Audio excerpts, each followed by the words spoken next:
Hello दोस्तों, आपका स्वागत है हमारे चैनल में। आज का जो टॉपिक है उसका नाम है रेटिनाइटिस पिग्मेंटोसा। नाम से ही देखिए क्या कह रहा है। रेटिनाइटिस मतलब रेटिना में इन्फ्लामेशन होना। और क्या हो रहा है, पिगमेंटोसा जो पिगमेंट है उसमें कोई प्रॉब्लम है। तो मेनली जो आई में पिगमेंट होता है वो क्या होता है, रॉड और कोन, जिसके कारण हमें क्या मिलता देखने को मिलता है। रॉड के कारण हम डिम लाइट में देख सकते हैं और कोन के कारण हम ब्राइट लाइट में देख सकते हैं। कोन के कारण ही हमें क्या होता है, ये रंग बिरंगे दुनिया दिखता है। तो इन दोनों में अगर प्रॉब्लम होगा तो उसको कहेंगे रेटिनाइटिस पिगमेंटोसा। इसका दूसरा नाम हम पिगमेंट्री रेटिनल डिस्ट्रोफी भी कह सकते हैं। ये एक प्रोग्रेसिव डिस्ट्रक्टिव डिसऑर्डर है रॉड में। मतलब ये स्टार्ट होता है रॉड से पहले, उसके बाद ये कोन में जाता है। तो पहले आपको बताती हूँ इसका एनाटोमी। जब आप मैकुला को देखिएगा ना, मैकुला क्या है, सेंट्रल पार्ट ऑफ रेटिना, जहाँ पर मेनली लाइट क्या होता है, रिफ्लेक्ट होता है और हमें सही से दिखता है। ये मैकुला जो होता है ना, उसके पेरीफेरी में मेनली रॉड कोन ज्यादा होता है। ठीक है। और जो हमारा सेंट्रल जिसको फोविया कहते हैं, यहाँ पर हमारा कोन सेल ज्यादा होता है। तो अभी क्या कह रहे हैं, रेटिनाइटिस पिगमेंटोसा, इसमें क्या होता है, डिस्ट्रक्शन होता है रॉड सेल में स्टार्टिंग में, मतलब कि यहाँ पर। तो अब जब पर्सन को देखिएगा ना, तो जैसे कि हम एज्यूम कीजिए कि आप कोई पैम्प के अंदर से किसी पर्सन को देख रहे हैं, तो उसका पेरिफेरल पार्ट दिखाई नहीं देगा, आगे पीछे का सिर्फ बीच का पार्ट दिखाई देगा। वैसा ही यहाँ पर होता है। ठीक है। उसको आगे डील करेंगे। याद रखिएगा इसमें क्या होता है, एपोप्टोसिस होता है रद सेल का। ठीक है। ये ऑटोजोमल रिसेसिव, ये बहुत तरह का होता है, 3 तरह का मेनली होता है। ऑटोजोमल रिसेसिव, ऑटोजोमल डोमिनेंट और एक होता है ऑटो ये सेक्स लिंक्ड। ठीक है। तो जो सेक्स लिंक्ड में कौन सा, एक्स लिंक्ड। ठीक है। तो ऑटोजोमल रिसेसिव क्या होता है, मोस्ट कॉमन होता है। और जो एक्स लिंक्ड है वो वर्स प्रोग्नोसिस होता है। यहाँ तक समझने में कोई प्रॉब्लम नहीं है। जब हम रिस्क फैक्टर की बात करें तो रिस्क फैक्टर में क्या होगा, तो सबसे पहले रिस्क फैक्टर होता है कंसेंगियस मैरिज। कंसेंगियस मैरिज क्या होता है कि जैसे सेम फैमिली में शादी होता है ना, इसलिए पूर्वज लोग कहते थे कि सेम फैमिली में शादी नहीं करना चाहिए। सेम फैमिली में शादी करने पे ये क्या होता है, पूर्वजी आते जाता है। तो ये इसका मेनली रिस्क फैक्टर है कंसेंगियस मैरिज। ठीक है। अब जब इसका क्लिनिकल फीचर में आते हैं, तो क्लिनिकल फीचर में क्या क्या होगा, तो पहला होगा निक्टेरोपिया। निक्टेरोपिया मतलब क्या होता है, डिम लाइट में देखने में प्रॉब्लम। तो सिंपल सी है बात है, प्रॉब्लम कहाँ हो रहा है, रॉड सेल में इनिशियली। तो रॉड सेल क्या करता है, डिम लाइट में आपको देखने में हेल्प करता है, तो उसमें तो प्रॉब्लम होगा ही होगा। दूसरा रिंग एस्कोटोमा। रिंग एस्कोटोमा मतलब क्या होता है, विजुअल फील्ड में या विजुअल एक्यूटी में जब वो कम होता है तो उसको एस्कोटोमा कहते हैं। तो ये कैसा है, रिंग एस्कोटोमा है। ठीक है।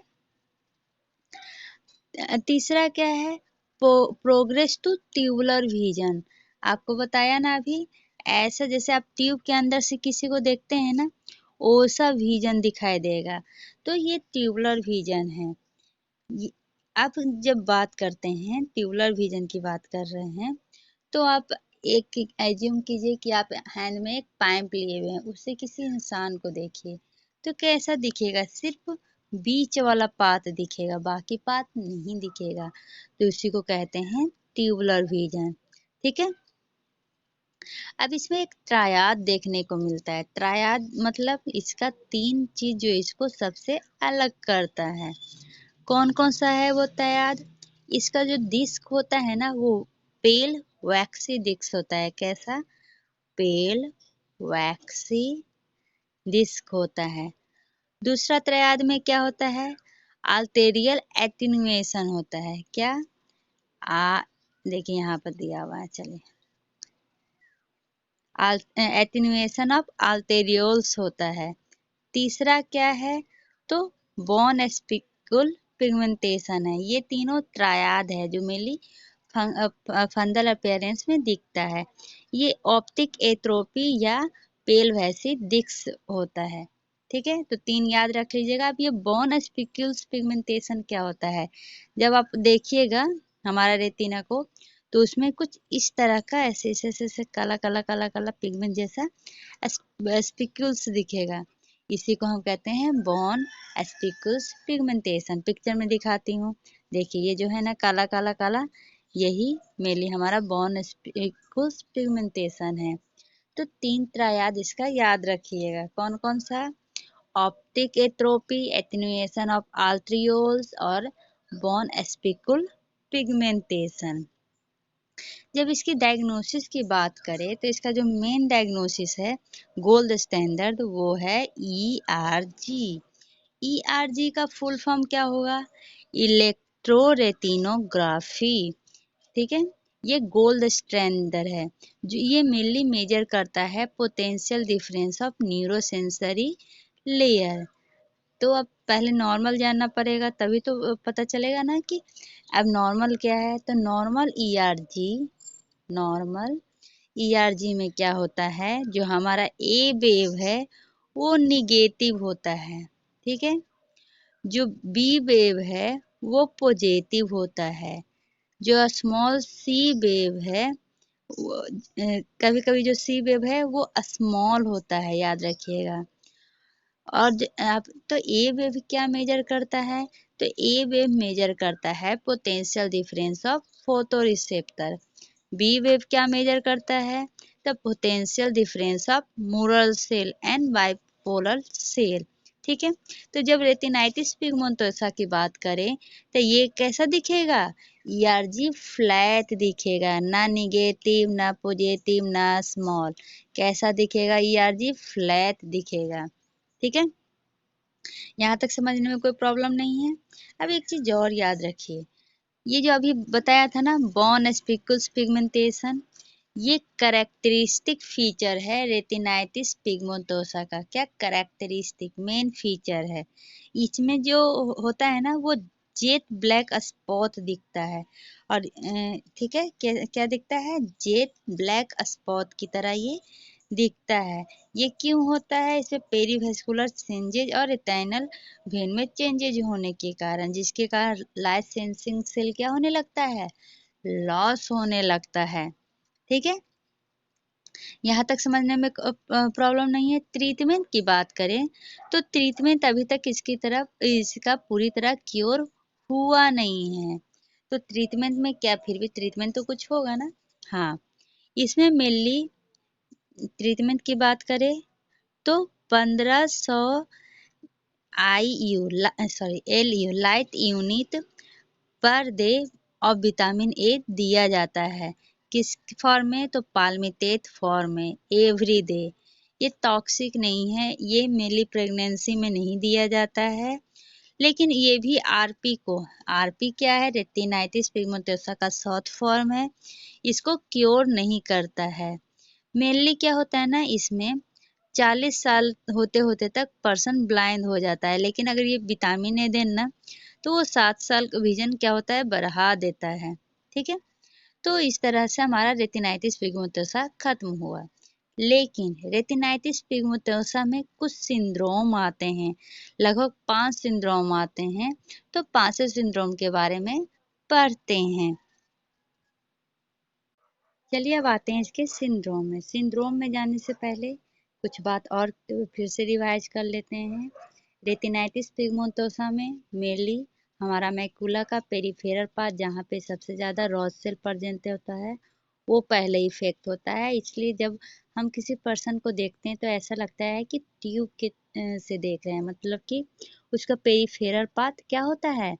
नहीं दिखता है, सिर्फ बीच वाला पार्ट दिखता है। ठीक है, लेकिन ये है जो अनक्योरेबल है, मतलब इसको क्योर नहीं कर सकते। तो धीरे धीरे ये डिजनरेशन आगे क्योर होते जाता है और धीरे धीरे ये कोन सेल को भी अफेक्ट करता है और इस तरह से टोटल ब्लाइंडनेस हो जाती है। इसमें मेनली इसके सिंड्रोम की बात करें तो इसमें 5 सिंड्रोम देखने को मिलता है। इन पांचों सिंड्रोम में ये रेटिनाइटिस पिग्मेंटोसा के साथ एक्स्ट्रा कोई ये कैरेक्टरिस्टिक होती है जो इसको एक दूसरे से डिफ्रेंशिएट करती है। जैसे कि पहले सिंड्रोम का नाम जानते हैं, क्या क्या है? लॉरेंस मून वियाल्डर सिंड्रोम, दूसरा है कोकियानी सिंड्रोम, तीसरा है रेफसुम सिंड्रोम, चौथा है उस्लर सिंड्रोम, पांचवा है हॉलग्रेन सिंड्रोम। इन सब में एक चीज कॉमन है कि इसमें रेटिनाइटिस पिगमेंटोसा होता है। तो अनकॉमन क्या है? जैसे कि लॉरेंस मून वेयाल्डर सिंड्रोम है, इसमें मेनली हाइपोगोनेडिज्म होगा, गोनैड का फॉर्मेशन सही से नहीं होगा, मेंटल रिटार्डेशन होंगे, ओबेसिटी होगा, पॉलीडेक्टालिया मतलब कि जो फिंगर्स है ना वो जितने होने चाहिए उससे ज्यादा होंगे। तो इसको क्या कहेंगे? लॉरेंस मून व्यालर सिंड्रोम कहेंगे। कोकियानी सिंड्रोम, मेंटल रिटार्डनेस होगा, इन्फेंटाइल डिफनेस होगा, ड्वार्फिज्म नाता होगा बच्चा, नियास्टगमस होगा, एटैक्सिया होगा। देखिए एक दूसरे से ये दोनों कितना डिफरेंस है। तो इसलिए ये जो सिंड्रोम है इसको कोकियानी सिंड्रोम होते हैं। इसके साथ कोकियानी सिंड्रोम में इतना सिंड्रोम के साथ रेटिनाइटिस पिगमेंटोसा भी हुआ है। एक होता है रेक्सुन सिंड्रोम, इसमें क्या होगा? तो इसमें मेनली पेरिफेरल न्यूरोपैथी होंगे, ठीक है, और दूसरा सेरिबुलर एटैक्सिया होगा। तीसरा उसलर सिंड्रोम, उसलर सिंड्रोम में क्या होता है? लेबिरिंथ डिफनेस होता है और इसके साथ साथ रेटिनाइटिस पिगमेंटोसा भी होता है। चौथा क्या है? हॉलग्रेन सिंड्रोम, इसमें क्या होगा? तो वेस्टिबुलर सेरिबुलर एट्रेसिया हो जाएगा, कोजेनाइटल डिफनेस, मेंटल डिफिशियंसी और इतना के साथ साथ उसको रेटिनाइटिस पिगमेंटोसा भी होगा। ठीक है, तो इसके साथ ये पांचों सिंड्रोम खत्म होते हैं। आशा है आपको रेटिनाइटिस पिगमेंटोसा समझ में आ गया होगा। Bye bye, take care, see you. चलो।